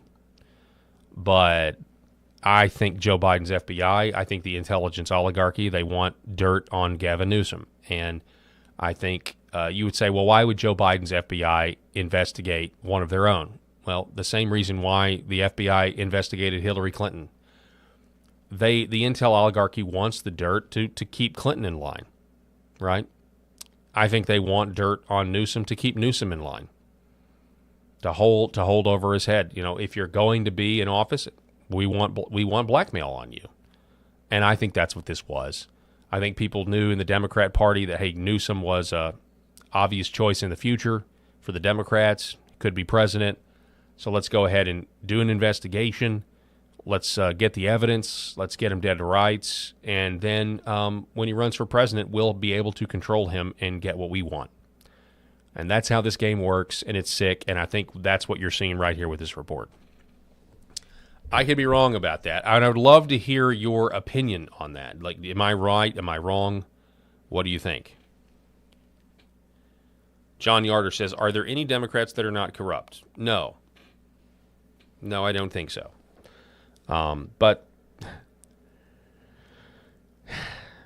I mean, the same can be said for Republicans if we're being honest. Let's see. Mike in Miami says, Butler is clearly a DEI failure. Former Marine security for ES here. Basically, you stand on the stage and look at every surface in a rifle range and cover it. Yeah, you would think, right? So at a bare minimum, they were standing down. Again, my question is not about the Secret Service, though. I mean, I'm reporting on the Secret Service, and I'm reporting on these reports, but my question is about Thomas Crooks, and so you got to be careful. Like, we've got to still be vocal about this. Got to still be vocal. Bingo. John Earl says, bingo, Paul. Now, so you're talking about my assertion that this is an op done to get blackmail on Newsom in case he runs for higher office. Yes, I think that's right. I think most people would agree with that. Most people. In other news, in a weird occurrence, Michelle Obama and her brother interviewed Will Ferrell for a podcast where they discussed an unusual strategy for getting boys to quit fighting. And the guys, it's been one punch. Yeah. And they're like, ah. Mm-hmm. Yeah, nobody fights anymore. Right. But right. We told our boys that if you guys can fight. Yeah. But when you're done, you have to kiss and make up on the mouth. Okay. I like that. And it ended everything. How about that? Who thought of that? Kelly. Okay. That's so good. I was like, where'd you get that? Really? Yes. It's like, well done. Well done. Well Just done. like you. Yeah. Viv was...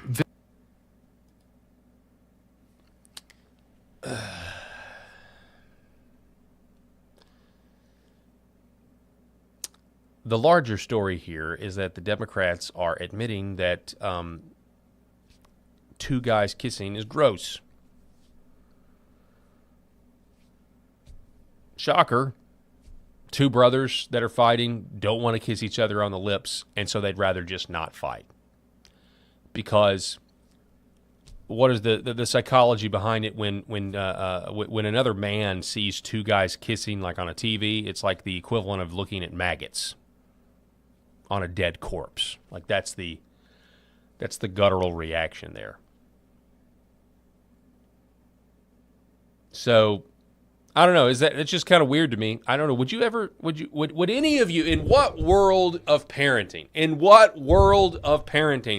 do you have two boys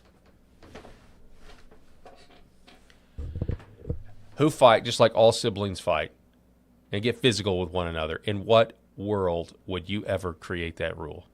And by the way, how do you enforce it? How do you enforce it? Because, I mean, and surely they're just making this up for a podcast. I don't know. But like, if I ever heard that, like, I'm going to kiss my brother on the mouth because we're fighting. Okay. I'd like to see you enforce that rule. Like you know, I think most people would turn violent against their own parents if they tried to enforce that rule. Anyway, that's weird. In other news, kind of related to me anyway. The Odyssey is due to hit theaters soon. Couple of weeks. The Odyssey. So they keep putting out in these new trailers. The Odyssey, you know, Matt Damon. Allegedly, they've got that, what's her name? Not Ellen Page. She goes by a different name now because, you know, she's a woman that's pretending to be a man and had a double mastectomy. They cast her allegedly as Achilles, one of the mightiest Greek demigods of all time. But they also cast this lady allegedly on film. The black actress that you see in your film there is supposed to be Helen of Troy. And people are not here for this. We could have had a masterpiece. We could have had Christopher Nolan, the guy who directed arguably the best superhero movie ever, The Dark Knight, really do a good job of the Greek epic, The Odyssey. But instead, we get a movie full of people that aren't Greek. We get a movie full of people that aren't Greek, again, because we don't know the definition. We don't know the Latin root. We don't know the Greek root of nation, ethnos, and we don't know the Latin root of patrios, patriot. But it's been ratioed, if you'll see here, Nerdrotic, which is a great follow, by the way. And this, I don't know what the ratio is on it now because this is 2 days old. But it had 32,000 likes and 43,000 dislikes. And that's a big deal. A lot of this is happening with modern Hollywood where the dislikes, it's so bad that in some cases YouTube doesn't even want to show you the dislikes anymore. They let you dislike it, but they don't show you the number because they don't want the fans, they don't want normal fans to actually tell the studios that you guys are making slop. You guys are making woke slop.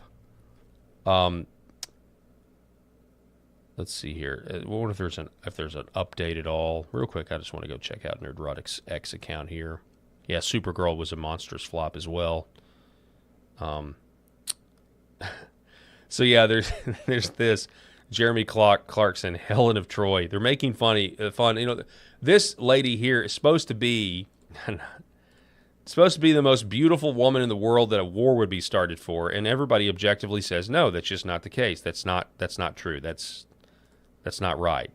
And so now people are making posters of Samuel L. Jackson, Helen of Troy, Christopher Nolan in IMAX. Oh, now, I mean, you know, people want to try to defend the movie and say, well, look, Helen of Troy is only at the beginning of the Odyssey. Elliot Page as Achilles is only at the beginning of the Odyssey because, you know, that's the Iliad. That's the end of the Iliad and the beginning of the Odyssey.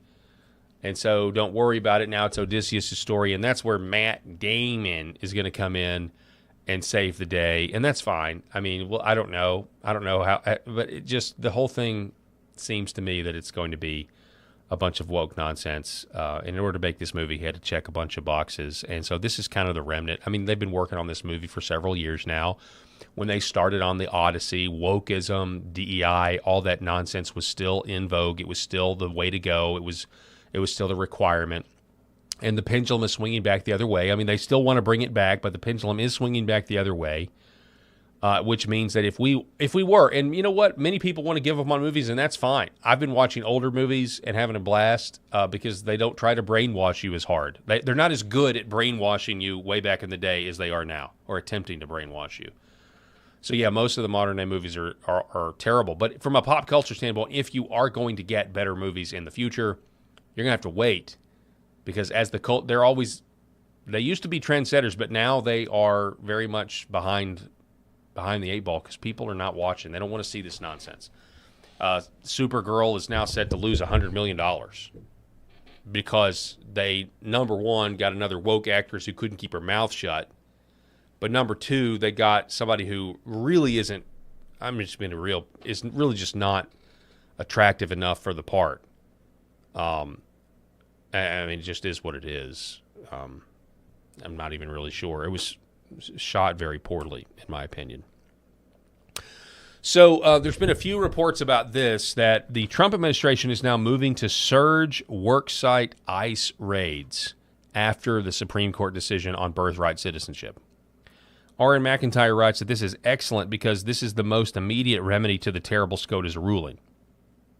Employers are the key.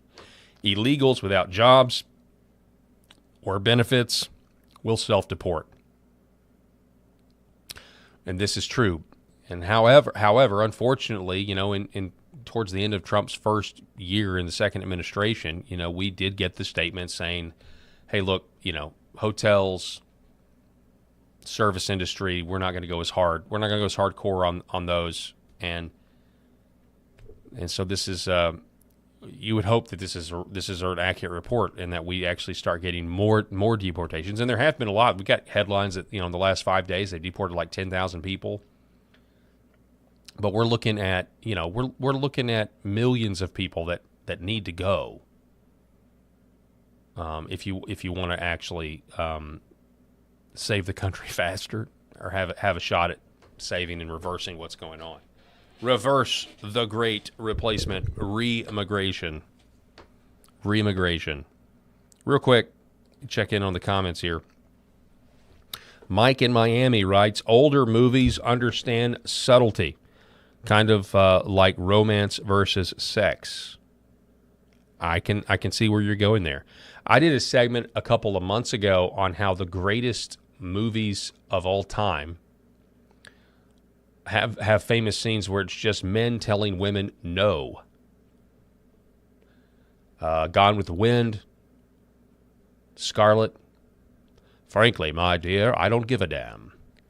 Then you've got the Maltese Falcon, where he sends the lady to jail even though she loves him, but she killed his partner, and he's like, yeah, I love you, but sorry, you're going to jail.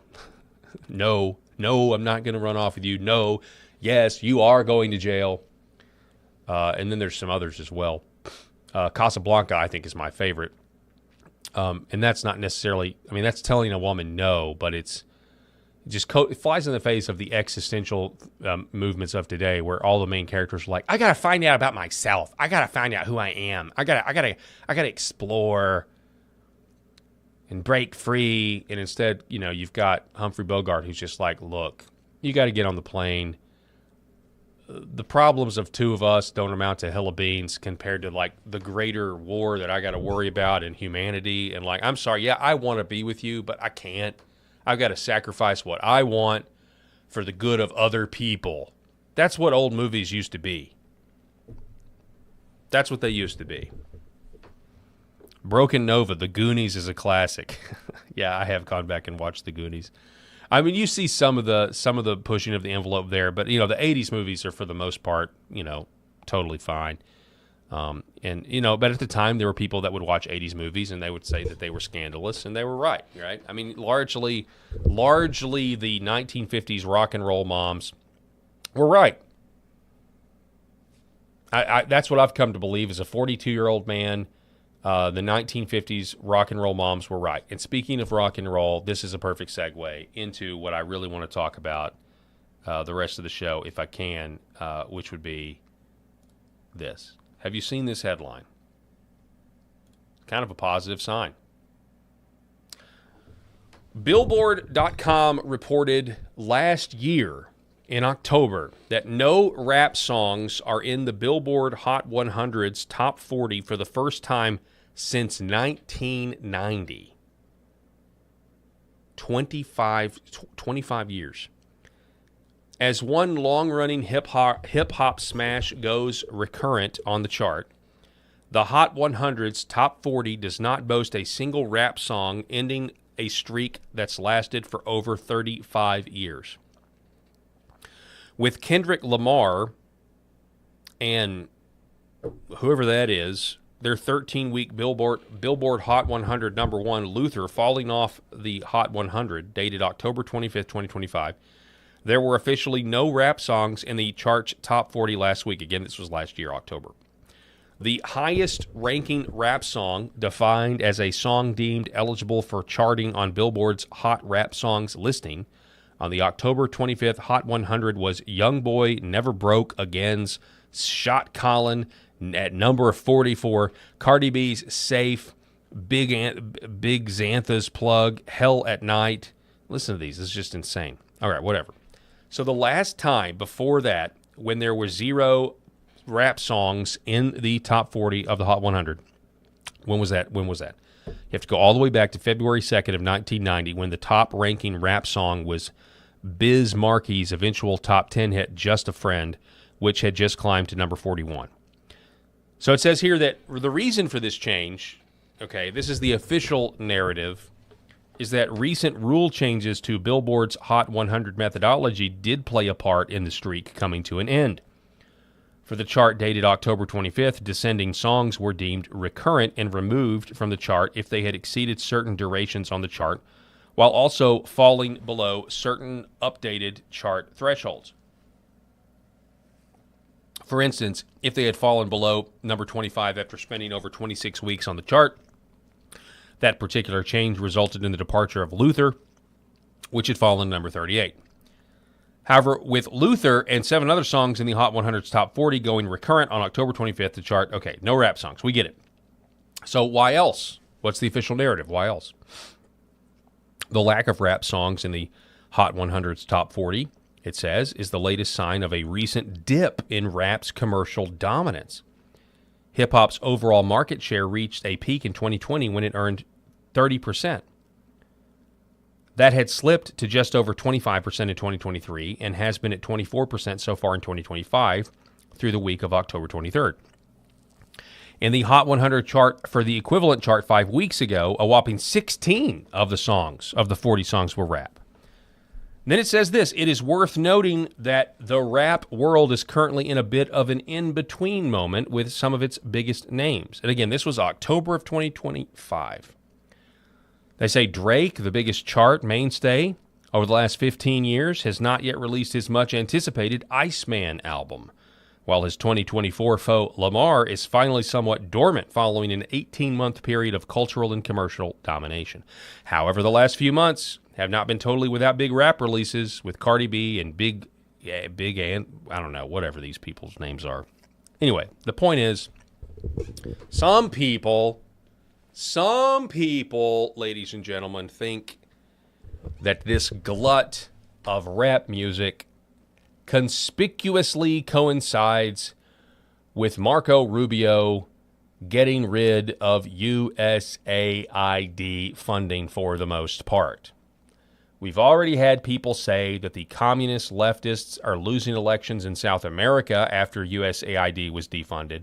Now the right wing is winning down there. Something that you would imagine would be near and dear to somebody like Marco Rubio's goals or heart, or dare I say, patrios. But now we have something a little different. The question is now got to be asked, has USAID, has the CIA via USAID been propping rap music up and all of its degeneracy to infect our culture and demoralize us as a nation? Because that, no, make no mistake, that's what I think rap music does in general. I found this Instagram post 20 hours ago It says that Joe Rogan asks if USAID was used to promote mumble rap. Joe Rogan raised eyebrows Thursday by questioning whether the U.S. Agency for International Development played a role in boosting rap's music popularity. Speaking on episode 2522 of the Joe Rogan Experience with comedian Tony Hinchcliffe, released the same day, Rogan pointed out the rare current absence of rap songs on the Billboard charts. People are pointing out that right now it's one of the rare times where no rap music is on the charts, he said. And they're saying, how does this coincide with USAID? Was USAID actively promoting rap music? USAID was defunded by July of 2025. October rolls around, and all of a sudden, there's no rap songs in the top 40. It is interesting. But it is not without precedent. We've talked about on this show briefly. I've never really brought the receipts, but you can look up how the CIA funded the women's lib movement to double the tax base and also destroy the American family. They did this through women's liberation magazines. But you can go back even further than that to the 40s, and I've got some articles for you. This is from October 21st, 1995. It was written in The Independent by a man by the name of Stoner Saunders. Fantastic name. He says, modern art was CIA weapon. It's been revealed how the spy agency used unwitting artists such as Jackson Pollock and D. Kooning in a cultural Cold War. For decades in art circles, it was either a rumor or a joke, but now it is confirmed as a fact. The Central Intelligence Agency used American modern art, including the works of artists such as Jackson Pollock, as a weapon in the Cold War. In the manner of a Renaissance prince, except that it acted secretly, the CIA fostered and promoted American abstract expressionist paintings around the world for more than 20 years. So, I just want to make an observation here. I cannot stand abstract art. I've always disliked abstract art. And now I think it's safe to say that most people really didn't like it either, because it had to be promoted by the CIA. I would venture a guess that most people, and while I know there's plenty of white girls in wedding dresses these days at their weddings that like to dance to rap music, that was not always the case. I suspect that the majority of Americans, if it hadn't been for rap music being artificially promoted, would not have naturally gravitated to that culture and to that style of music. I'm old enough to remember where music teachers used to say that rap is not real music, which is probably from systemic racism and white culture. But I'm old enough to remember where people would actually say that. The 80s and the early 90s. So it's pretty fascinating. Here's another one. The BBC, was modern art a weapon of the CIA? This is from October of 2016 by a guy by the name of Alistair Sook. He says the abstract expressionists emerged from obscurity in the late 1940s to establish New York as the center of the art world, but some say they became pawns of U.S. spies in the Cold War. The point is this phenomenon, ladies and gentlemen, is not without precedent. The leader of the band Smashing Pumpkins. Now, first off, can we just take a moment? Rock and roll used to be the thing that was promoted. And again, I just got through telling you that the 1950s rock and roll moms were right. I mean, I've gone back and listened to the lyrics that I used to listen to, in a lot of this music. And I can't believe my parents let me listen to it. Matter of fact, I think I know why. They didn't understand what the lyrics were. They literally could not understand what is being said. But I think largely they were right. But rock and roll basically kind of went away overnight in the late 90s into the 2000s. It was all pop music and then hip-hop. And it happened overnight.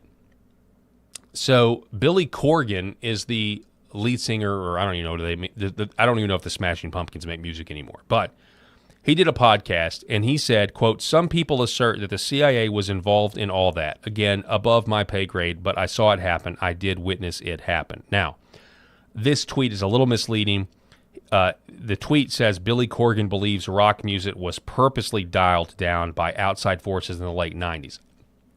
I think this quote is actually Billy Corgan saying that the CIA had something to do with boosting rap. It doesn't really matter, because if the CIA comes in and boosts rap, it's obviously going to diminish whatever the current thing is. And in the early 90s, we still had rock music on the forefront of things.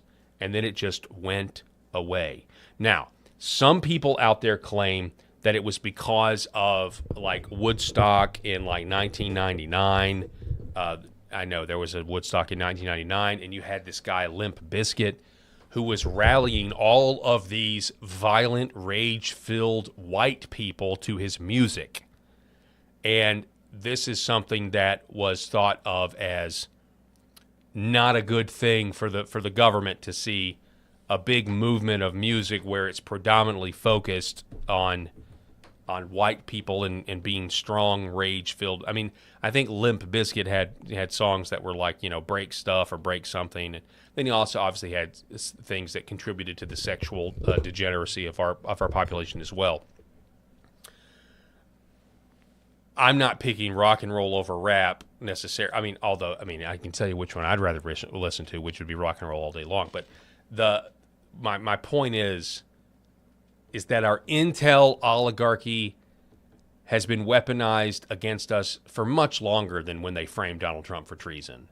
And I know you guys out there probably know this or are aware of it, but it is interesting that there are some, like Joe Rogan and others, who are saying the fact that rap music is no longer on the top 100, and I'm pretty sure it's happening again this year too.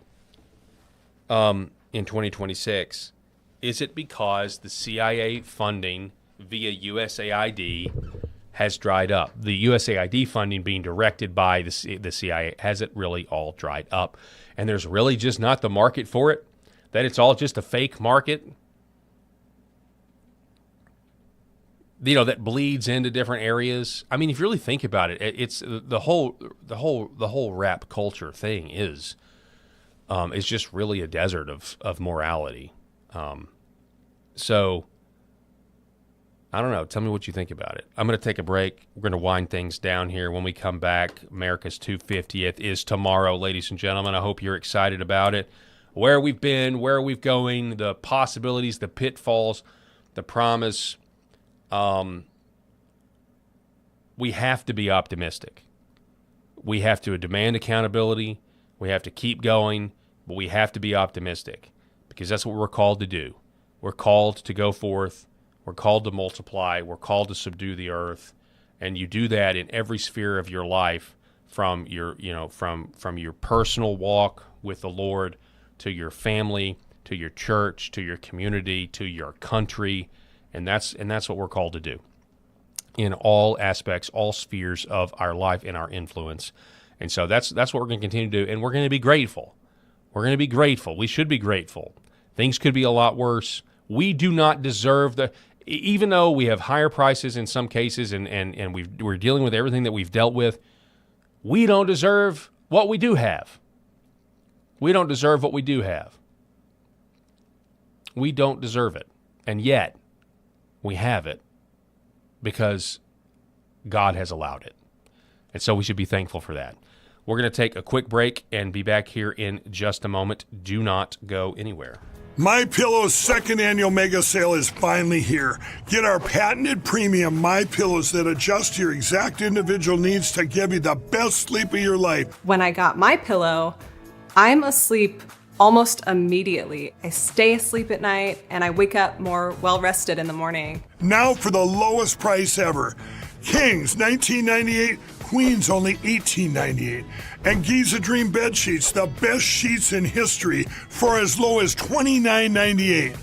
Lux Pure 6-piece towel sets, towels that actually dry you. What a concept. Now only $39.98. and are made in the USA mattresses and mattress toppers as low as $99.98. So go to mypillow.com or call the number on your screen. Use your promo code to take advantage of our second annual mega sale. But that's not all. Order right now and we'll ship your order absolutely free. I had 5 units that I purchased for the practice right out of the chute. Well, those went the first week that I got back to Houston. So then we ordered another 5 and then another 5. And I think over the next, 6 to 8 weeks, we had ordered like 35 units. And they're gone. They're still gone out of the practice. So we're excited about moving more of these units for our patients because they need them. And so when you bring in new technology and your staff's thinking, oh, this is another thing that I need to handle during the day, I think it's a good idea to give them a little incentive. And I do it as a team. So if one person does well, the whole team does well. So they all support each other. And they got really excited about that. They love it. They'll bring a unit in, turn it on, put it on the patient's foot or leg, and they'll tell the patients, be sure to talk to Dr. Parker about red light therapy. And the patient will say, red light therapy, I've heard of that, And so I'll walk in and my nurse is she'll tell me, I've spoken to Mrs. Jones about this red light therapy, and she's really excited about it. So Red Vibe has been fantastic for our bottom line.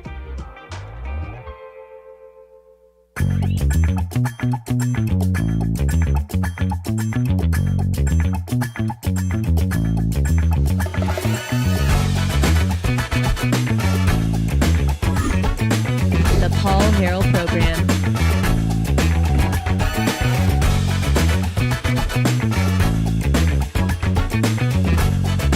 Hey folks, welcome back to the show. I hope everybody has a fantastic Independence Day celebration. I appreciate all of the comments and all of that stuff, folks. I appreciate this great audience over at LFA TV. I want to remind everybody, if you're watching on YouTube, the Paul Harrell Program, please go subscribe to the Paul Harrell Program YouTube channel. I would very, very much appreciate it as we try to grow that channel. I am not going to leave here today without playing. I don't care, really. I don't care. Copyrights.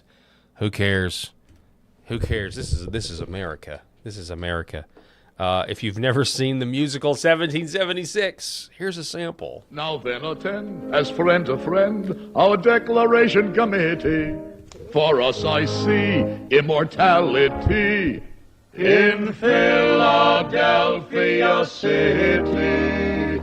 A farmer, a lawyer. All right, now I'm going to go to the next one here. Hang on. The eagle. They're arguing over the eagle or the turkey. The eagle or the turkey. The eagle, the turkey. The eagle is a majestic bird. The eagle is a scavenger, a thief, and a coward. A symbol of over 10 centuries of European mischief. The turkey. The turkey is a truly noble bird, Native American, source of sustenance of our original settlers, an incredibly brave fellow who will not flinch at attacking a regiment of Englishmen, single-handedly. Therefore, the national bird of America is going to be... The eagle. The eagle. We're waiting for the chirp, chirp, chirp of an eaglet being born. Waiting for the chirp, chirp, chirp on this humid Monday morning in this congressional incubator. God knows the temperature's hot enough to hatch a stone, let alone an egg. Really can't plan this any better because it is so hot outside. We're waiting for the scratch, scratch, scratch of that tiny little fellow. Waiting for the egg to hatch on this humid Monday morning in this congressional incubator. God knows the temperature's hot enough to hatch a stone, but will it hatch an egg? The declaration will be a triumph. I tell you, a triumph. If I was ever sure of anything, I'm sure of that. A triumph. And if it isn't, we've still got 4 days left to think of something else. The eagle's going to crack the shell of the egg that England laid. Yes, sir, we can tell on this humid Monday morning in this congressional incubator. And just as Tom here has written, Though the shell may belong to Great Britain, the eagle inside belongs to us. And just as Tom here has written, we say to hell with Great Britain, the eagle inside belongs to us.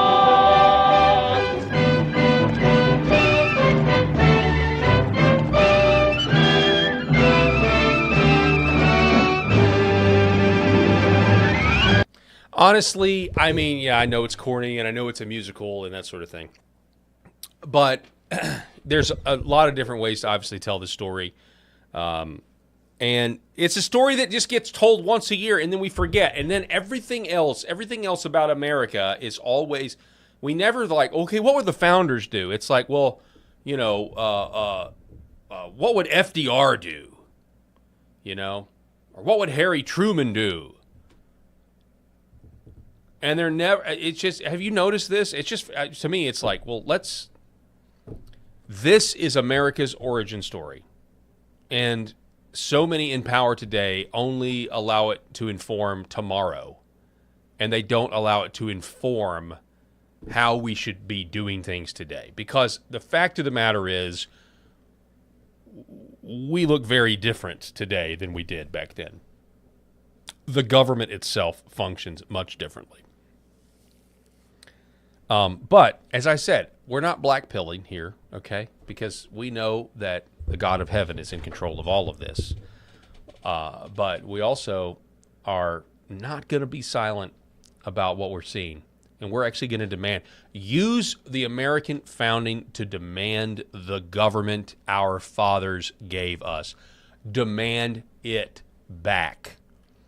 And it wasn't a secular, live and let live. Oh, our blessings of liberty. We have to let kids go to drag shows just for them. No. And this is the good thing. People are waking up, man. It's not just, obviously, my generation is kind of split. Millennials, Gen X is kind of split. The Zoomer generation, not as much split, I don't think, but they kind of are. But then you got the Gen Alpha, and they're done with it. They're done with the political correctness. They're done with all of it. And so that actually is very, very encouraging. So you guys have a great time tomorrow. Celebrate Independence Day. If you got a family, go read the grievances of the Declaration of Independence. If you haven't, check them out. See if that doesn't sound a little familiar as we go. And I'm going to be back here on Monday with bells on. Hopefully Rob and Eric will be with me. I hope you have a blessed day. Be safe. Come back with all 10 of your fingers and toes. And toes, you never know. And we will see you next time. Happy 250 years. Happy Independence Day.